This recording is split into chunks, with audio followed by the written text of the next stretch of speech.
Bismillahirrahmanirrahim. Assalamualaikum warahmatullahi wabarakatuh. Perkenalkan, nama saya Insri Gulfani. Di sini saya akan memaparkan materi kimia medisinal yang berjudul tentang pengembangan obat. Baiklah, mulai dari pertama yaitu definisi pengembangan obat. Pengembangan obat adalah proses membawa obat formasi baru ke pasar. Begitu senyawa timbul telah diidentifikasi melalui proses penemuan obat. Terus selanjutnya adalah tahap-tahap pengembangan obat.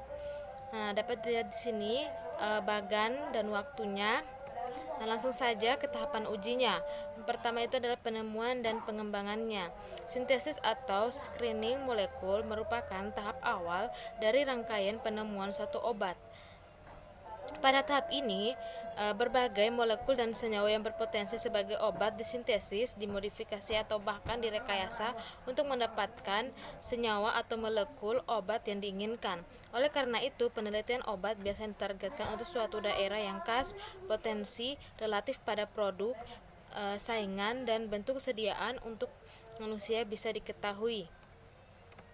Nah, selanjutnya uji praklinik. Nah, uji praklinik merupakan persyaratan uji dengan calon obat. Dari uji ini diperoleh informasi tentang efikasi atau efek farmakologi, profil farmakokinetik, dan toksisitas calon obat.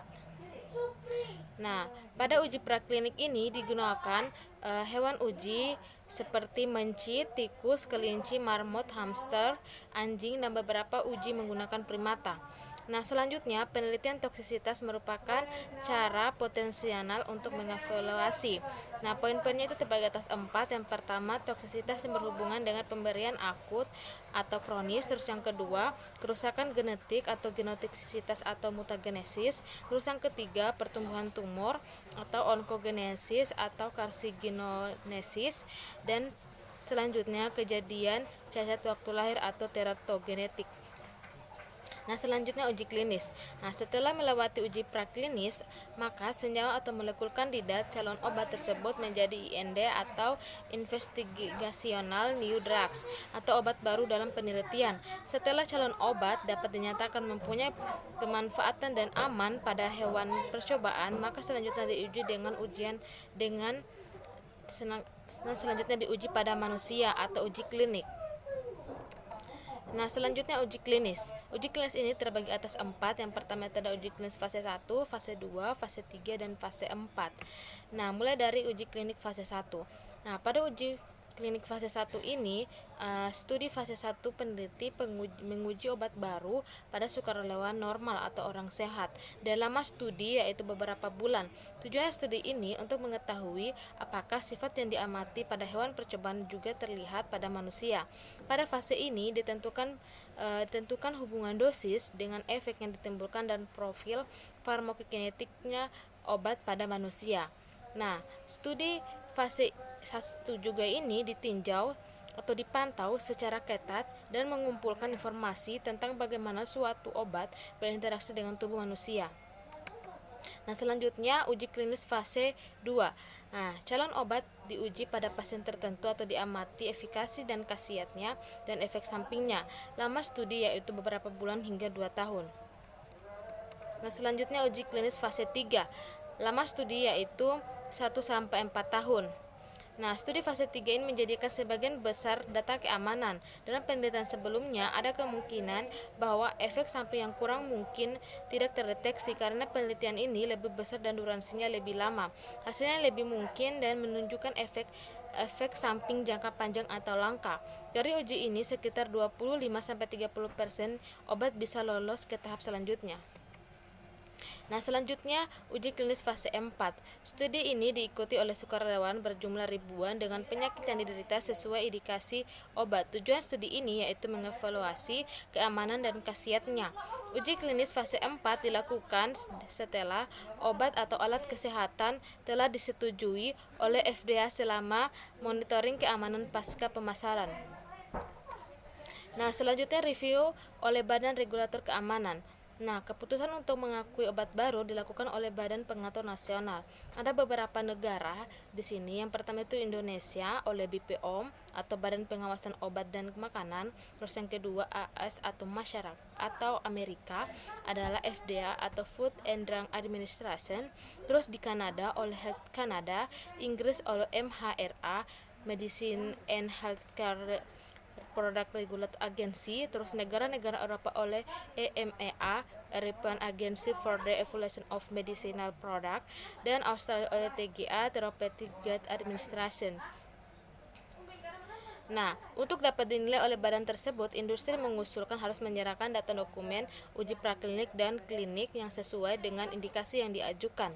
Efikasi dan keamanannya harus sudah ditentukan dari bentuk produknya, seperti tablet, kapsul, dan lain-lain, yang telah memenuhi persyaratan produk melalui kontrol kualitas. Nah, selanjutnya dimonitoring keamanan obat pasca pemasaran. Setelah obat dipasarkan, masih dilakukan studi pasca pemasaran atau post-marketing surveillance yang diamati pada pasien dengan berbagai kondisi, berbagai usia, dan ras. Nah, selanjutnya, dari tahap-tahap di atas ini berarti bahwa ada pengembangan obat baru tetap layak secara ekonomi. Perlu terobosan pemikiran yang mendasar bagaimana melakukan penelitian dengan sejumlah kecil senyawa yang terpilih dan bagaimana merancang senyawa penuntun dengan lebih baik. Nah, di sini ada gambar bagan urutan proses pengembangan obat secara rasional, dapat dilihat bagannya. Dan selanjutnya, langkah awal dan pengembangan obat adalah melakukan pengenalan masalah. Pengenalan masalah dilakukan riset dasar, yaitu pemilihan jenis penyakit yang dijadikan target, proses penyakit, fungsi sistem normal tubuh, dan perubahan sistem akibat penyakit, dan juga dilakukan studi dasar-dasar kimia dan biokimia. Nah, selanjutnya, dalam pengembangan obat harus didasarkan pada target dan prioritas tertentu. Ada beberapa target di sini, yaitu yang pertama target terapeutik, target jaringan, target sel. Nah, selanjutnya dilakukan pemilihan target. Misalkan pilih salah satunya atau target terapeutik. Nah, setelah itu diidentifikasi dan validasi target yang akan dicapai melalui faktor-faktor sistem biologisnya, genetik, genomik, proteomik, dan model transgen. Hal ini harus diperhatikan dalam pemilihan target adalah faktor spesifik dan selektivitas. Nah, langkah berikutnya adalah mencari senyawa aktif atau induk baru, yaitu senyawa yang digunakan sebagai pangkal tolak modifikasi molekul dengan cara isolasi atau ekstraksi dari bahan alam yang secara empiris digunakan sebagai obat tradisional dari penapisan produk sintesis senyawa organik dan kemudian diidentifikasi strukturnya. Nah, selanjutnya rancangan obat sering digambarkan sebagai proses elaborasi sistematis untuk mengembangkan lebih lanjut obat yang sudah ada dengan tujuan mendapatkan obat baru dan efek biologis yang diinginkan dan mengurangi atau menghilangkan efek samping yang ada melalui manipulasi molekul. Ada dua tipe rancangan obat. Yang pertama itu adalah rancangan obat berbasis ligan dan rancangan obat berbasis struktur. Nah, untuk merancang dan mengembangkan obat baru, baik yang berasal dari alam maupun hasil sintesis, sebelum senyawa disintesis perlu suatu metode untuk memprediksi suatu kimia fisika molekul dan obat dan mengetahui bagaimana senyawa dalam berinteraksi dengan reseptor. Hal tersebut untuk meminimalkan faktor coba-coba atau trial and error dan lebih ekonomis dan sangat menghemat waktu. Nah, selanjutnya mencari senyawa penuntun. Nah, senyawa penuntun atau lead compound, parent compound adalah senyawa yang dapat menimbulkan aktivitas biologis seperti aksi terapeutik, regulasi fisiologis, hormon, dan feromen serta senyawa yang terlibat atau berpengaruh terhadap proses biokimia dan patologi pada hewan atau tumbuh-tumbuhan. Beberapa pendekatan dalam mencari dan menemukan senyawa penuntun antara lain yang pertama itu adalah penapisan acak senyawa produk alam. Dapat dilihat gambar strukturnya, dan berikut ini beberapa contoh penemuan obat yang dikembangkan dari senyawa produk alam. Yang pertama itu penemuan antikoagulan di Komoral, penemuan morfin dari Papaver somniferum. Terus yang ketiga itu penemuan asam 6-aminopenisilat dari jamur Penicillium cirosegeum dan turunan penisilin seperti benzipenicillin dan ampicillin. Dapat dilihat gambar strukturnya. Nah, selanjutnya penemuan obat secara kebetulan. Nah, kadang-kadang pada pengembangan obat baru digunakan dalam suatu penyakit. Secara tidak terduga didapatkan bahwa senyawa tersebut juga berguna untuk pengembangan penyakit yang lain. Contohnya seperti reserpin, pargilin, allopurinol, clonidin, dan alkaloida vancomycin dan fibslatine. Terus, uji metabolit obat yang mungkin memberikan aktivitas. Nah, contohnya adalah seperti perontosirubin direduksi menjadi sulfanilamida yang berkhasiat sebagai antibakteri. Dan selanjutnya, di sini dapat dilihat gambar strukturnya. Dan keempat itu adalah studi biomolekuler dan endokrinologi. Di sini ada beberapa contoh. Yang pertama itu antibiotika mitosin C, doxorubicin, lapatinib. Dan selanjutnya adalah studi perbandingan biokimia. Contohnya seperti turunan penisilin, turunan sulfonamida. Dan keenam itu ada analisis mekanisme aksi senyawa multipoten. Contohnya seperti aktivitas alfa dan beta adenogenis turunan katekolamin. Nah, selanjutnya itu adalah efek samping obat. Efek samping obat contoh obatnya seperti antihistamin. Dapat dilihat gambarnya. Antihistamin di sini menimbulkan efek sedatif kuat seperti promethazine dan chlorpromazine. Nah, yang kedelapan itu adalah uji hasil proses sintesis obat. Senyawa antara intermediate adalah senyawa lain di samping produk yang terjadi pada reaksi. Nah, kesimpulan itu adalah merancang struktur kimia baru dan penapisan aktivitas biologis. Obat yang didapat untuk metode ini antara lain acetaminophen sebagai hasil metabolit asenatilin dan fenacetin. Nah, selanjutnya pengembangan senyawa penuntun. Ada beberapa poin di sini, ada dua. Yang pertama itu adalah pengembangan substitusi untuk mendapatkan senyawa yang lebih poten, spesifik, aman, dan efek sampingnya minimal. Dapat dilihat sini contohnya itu pengembangan amfetamin menjadi metamfetamin. Terus yang kedua itu adalah pengubahan spektrum aktivitas. Contohnya seperti itu, memisahkan komponen utama dari spektrum aktivitas dalam molekul yang berbeda. Terus yang ketiga itu adalah modulasi farmakokinetiknya. Di sini terbagi juga atas dua. Yang pertama itu adalah modulasi hubungan dosis efek, contohnya seperti pengembangan antibiotik. Terus yang kedua itu adalah modulasi hubungan waktu kadar, contohnya seperti ester dari hormon steroid yang sangat lipofilik. Terus proses pengembangan obat secara konvensional. Ada beberapa poin. Yang pertama itu adalah membuat seri senyawa homolog. Yang kedua, mengubah jenis atau kedudukan substituen pada rantai samping. Yang ketiga, mengamati bagian yang kurang penting dan mempertahankan gugus fungsi yang ada. Keempat, konversi produksi alam. Yang kelima, modifikasi atas dasar tetapan kimia fisika dari substituen. Keenam, penggunaan prinsip isotrik. Ketujuh, memisahkan campuran isomer. Kedelapan, pembentukan senyawa kembar. Kesembilan, modifikasi molekul secara alami. Dan kesepuluh, transformasi mikroba. Nah, di sini selanjutnya adalah hubungan struktur aktivitas.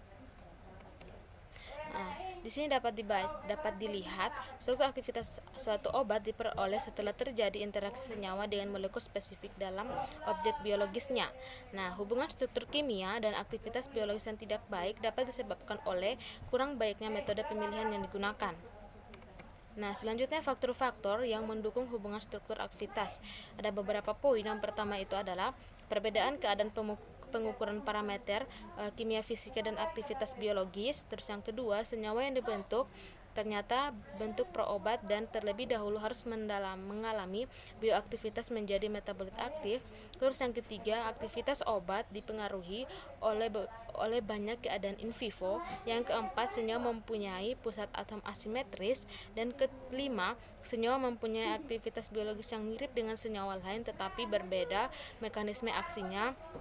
Terus yang keenam, pengaruh bentuk sediaan terhadap aktivitas. Terus yang ketujuh, obat bersifat multipolen. Dan kedelapan, perbedaan spesies. Nah, selanjutnya faktor-faktor yang mendukung hubungan struktur aktivitas itu ada dua. Yang pertama, hubungan struktur aktivitas empiris yang sifatnya insidentil. Terus yang kedua, struktur obat simetrik. Nah, hubungan struktur aktivitas yang sebenarnya itu ada beberapa poin yang diketahui. Yang pertama itu hubungan sifat kimia dan aktivitas. Terus yang kedua, hubungan struktur kimia dan aktivitas biologis obat dengan tempat aksi yang sama. Yang ketiga, hubungan struktur aktivitas tidak langsung. Yang keempat, hubungan struktur aktivitas untuk stereoisomer.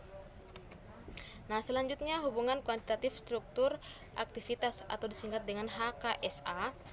Nah, di sini dapat dilihat aktivitas biologis suatu obat diperoleh setelah terjadi interaksi senyawa dan dengan molekul spesifik dalam objek biologis. Nah, hubungan kuantitatif struktur kimia dan aktivitas biologis obat atau HKSA merupakan bagian penting rancangan obat dalam usaha mendapatkan usaha obat baru dengan aktivitas yang lebih besar, selektivitas yang lebih tinggi, toksisitas atau efek samping yang sekecil mungkin, dan kenyamanan yang lebih besar. Nah, di sini ada dua model pendekatan HKSA Free Wilson. Yang pertama itu adalah parameter kimia fisika dalam HKSA, terus yang kedua itu adalah model pendekatan HKSA Hans. Oke, mulai dari pertama yaitu model pendekatan HKSA Wilson. Di sini mengembangkan suatu konsep hubungan struktur dan aktivitas biologis obat yang dinamakan model de novo atau model matematik Free Wilson. Mereka menggunakan respon biologis sumbangan aktivitas dari gugus substituen terhadap aktivitas biologis senyawa induk yang dinyatakan melalui persamaan log sama dengan log 1/C sama dengan SS tambah M.